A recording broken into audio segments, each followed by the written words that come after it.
folks, and welcome back to Craic News. We have none other than the wizard himself, Mr. Caolan McBride. Hello, how are you? I'm good. I should have probably asked you there how you were doing. I'm good. You just call me a wizard, so I'm good. Get stuck into some news stories. It's a very short podcast. Is a museum in Tokyo has opened up a museum of poop. And they seem very intrigued already. We're getting on to the important stuff here. Go on. Just go slower, though. But they're also holding a poop festival. Poop fest. The poop fest. And I'm someone who finds poop very funny. I was want to ask, are you? Yeah, farting and poop's funny. See, farting and all, talking about... Yeah, it's funny. right, because only some people judge people on, like politics, judging people on if they're moral, immoral, religious. And this is true, I'm not even trying to be funny. I've started judging people is if they find poop funny. It's the great leveler. Everybody poops. And there's, some of my favourite stories some of my favourite stories are about shit, okay? But in terms of reacting to poop, like I would be sitting there and I'd be like, or farts, I'd be like, we'd all kind of giggle. Yeah, but some people... That's because you did it with your mouth. But some people are like, really angry. Oh. That's what I was talking about. Some people... Oh. Some people are like, that's disgusting, you've disrespected me. You disrespected me and my family of no anus people. I come from the no anus clan, and gas is rude in my country, so we actually don't expel it. I'm not breathing right now, so it's offensive to me that you're farting. Yeah. I'm definitely not prudish, but I'm not saying that, I sit around, like in relationships I've found it difficult to fart in front of people. Okay, can I go in? Can I start off with a list? And I'm going to see what level you're at in terms of being comfortable. Yeah. So, growing up in front of your family. Yeah. Fart in front of them? Sure. Listen, I grew up in the 80s. What else was there to do? That's the same in our house. Our house was a competition. You're familiar with the cupcake? Is that like a game? That's a farting game? in your hand. And, what? Oh, you can get right up and close, and then. And what's the cupcake? That's the cupcake. That is the cupcake. Oh, a cupcake of air. No, I am. So you fart in your own hand? Oh yeah. And then what do you do? Share it. Fart on someone else's. It wasn't a team effort. I farted in my English teacher's head once. That's true. I'm going red because I never said that out loud. No, he didn't ask me to. No, despite going to an all-boys Catholic school, that's one of the things they didn't ask. Okay, that's true. But somebody in your hand, and what do? Share this gift around? You kind of just put your hand over the crack when you're farting, like really close. You're as in the ass crack. Yeah. Right. Yeah. You fart into your hand. Right. And you keep it in your hand, and then you go up to someone like a ninja, and then you go. Yeah. And then they inhale it, and they have no choice. You fucking ambushed them. But that's family. That's we're not going to do that to strangers. No. But it really works. Like it works. I don't doubt it. I had a friend in school who used to take his watch off and just smell that, and it was the worst smell I've ever smelled in my life. It's reminding me of that. He just stuck it in your face, smell that. And was his watch been? Exactly. Jesus. It smelled like it had been somewhere bad. So you're comfortable in family. What about in a relationship? Like, what stage are you pooping in a partner's hand? I don't know. Second date. In their house. If they invite you over on the second date for dinner and you're Boston, and they're making Frank's hot sauce on wings. That's good. Well, I don't give a shit. I care more about the wings in that case. So what but look, if you need to go, you need to go.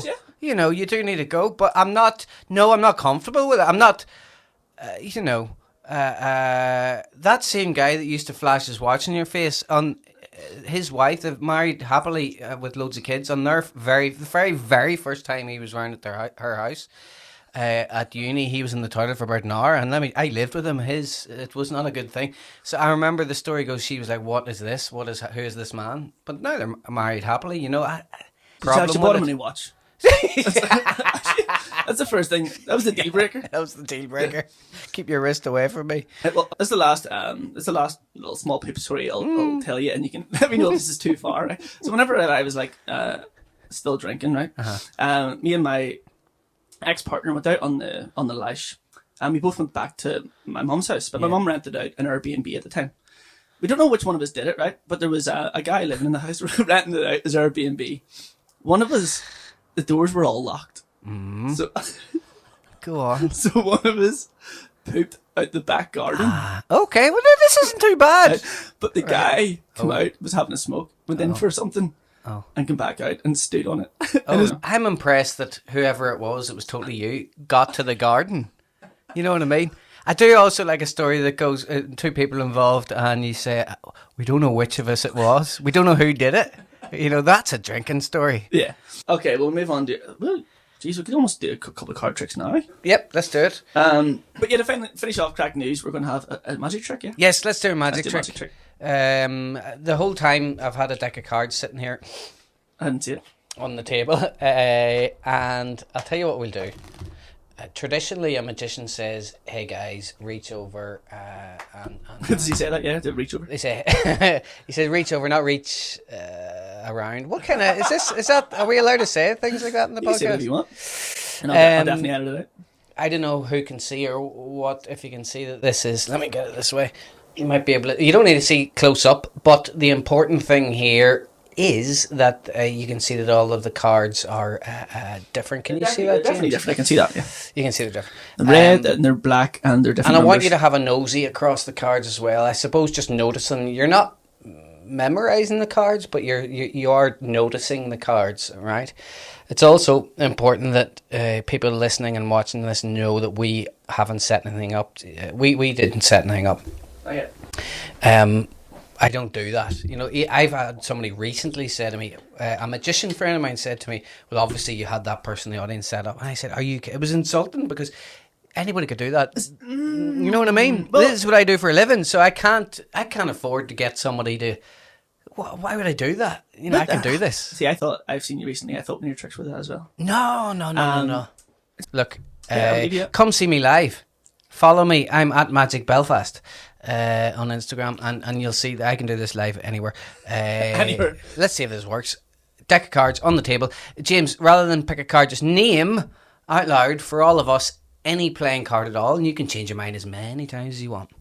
2 of diamonds. Any particular reason you went for the 2 of diamonds? There was no reason. It's all very subconscious happening here. Okay. 2 of diamonds. Okay. And I want you to remember the 2 of diamonds. And okay. Now there are 52 cards in a pack. Top card 1, bottom card 52. Name any number. We'll count to it. Name any number between 1 and 52. It's up to you. 14. Well, oh my God. Now you could have said... you regretting saying 14? No, I've seen... people do this and they're kind of like, oh no, they do that old magician shit. They're like, oh no, yeah. They look like they're like, oh no, not 14. Yeah, and I feel like I've disappointed them, but you didn't. No, do that. You didn't do that. You're happy enough. No, with 14. Yeah. When people watch this, I'll keep these above the table. When people watch this, they're going to be thinking, right, there's something set up because you haven't seen the before. Yeah, of course. Us chatting and the after. Nothing is set up. It's not. So what we're going to do is we're going to have you do the counting. Okay, from the if top. I were to do it, yeah. So if I were to do it, you might think sleight of hand. So take the cards, okay, and count to. You said 2 of diamonds, and you said 14. Count them face up as you go. Count to the 2 of diamonds. 1, 2, 3, 4. 5, 6, 7, 8, 9, 10. Stop there a sec. Have you seen a 2 of diamonds yet? Nope. Nope. No 2 of diamonds. That's 10. There's a 2 of hearts in there, is there? Oh my God. We're on 10. You said 14. Keep going then.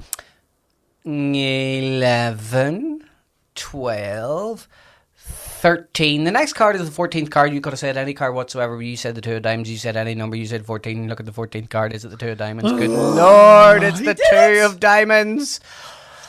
Am I going to try and guess how you did it? Of course you are. I've seen stuff like that before, and I'm like, there has to be like a, you know how you do the one where you guess a celebrity? Uh-huh. I thought, like, let's say someone says Liam Neeson. Yeah. You're kind of like, that last magic trick was quite lame. Like that kind of thing. Yeah. 2 of diamonds. So maybe you've said something. I have that too. I have that, and we're I'll talking have some about water poo. weren't we? Number 2. What's poo? It's number 2. Oh my God. And the diamonds And are... the diamonds are little diamond in the rough. A wee butt diamond. Okay, that was awesome. That's very impressive. Thank you. We're in Belfast, and the guys here, the 20 people here watching Craic News. Well, that's all 20 people should come to Midweek Magic when it starts again in September. Midweek Magic is a magic club for the public. In other words, you come in, there's 4 magicians. I host it. We do walkabout magic around your tables. You have loads of drinks. Enjoy the music. I've been. It's awesome. It's really good crack. It's really good crack. We take a break over the summer, so we're back in September. And before that, for the public, I'm doing August 10th near Portadown, a place called Longmeadow Cider Company. I'm doing a magic evening for them. Ooh. Cider, food, and Caolan McBride. What more could you ask for? Exactly. Thank you very much, Caolan McBride. You've been watching Craic News. Bye. Oh, bye. Bye.